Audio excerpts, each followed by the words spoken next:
Here we go on page 154, 154, Grammaire 1 from chapter 5. And we are learning the very important verb faire. It is an irregular verb. It means to make or to do. So for example, you would use it if you're making dinner, you would say je fais le dîner. Or if you are playing violin, je fais du violon. Or if you are doing something totally different, je fais. It is a very, very, very common verb and one to practice a ton. So make sure you get out your verb chart and really practice it and get to know it. Let's go over pronunciation.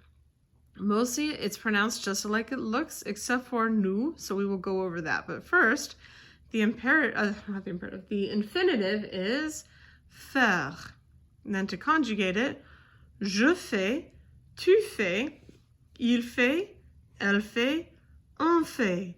Nous faisons, vous faites, ils font, elles font. Again, notice nous. It's not nous faisons, it's nous faisons. Almost like it's an E instead of an AI. So let's go over the whole thing again. Faire. Je fais, tu fais, il fait, elle fait, on fait. Nous faisons, vous faites, ils font, elles font. So that's the verb faire. Please practice that a lot and go ahead and read that Flash Culture. They have a lot of really interesting things over on those sides.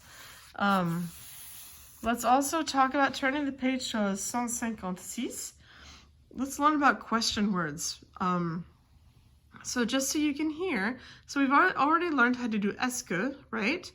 But another thing we can do is using our intonation, which again is something that we do a lot in English, right?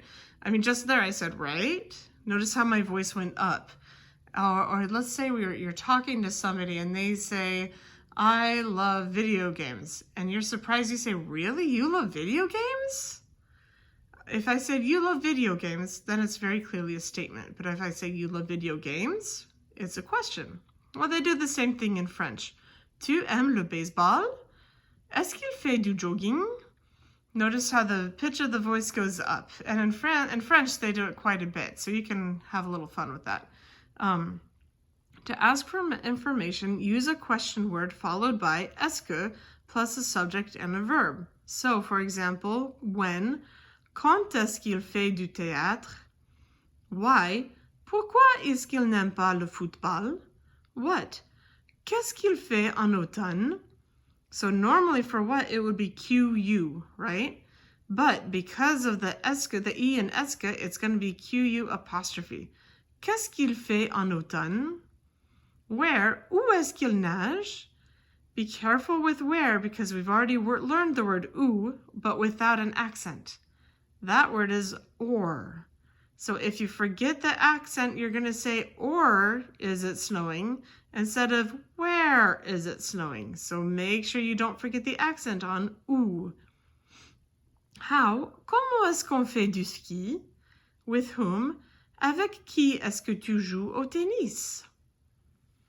So make sure you don't use est-ce que with question words when they are followed by the verb être. Où est ton frère? Comment est ton ami? So that literally means where is your brother and how is your friend doing? And number 4, the question word qui or who is followed directly by a verb. Qui joue de la guitare?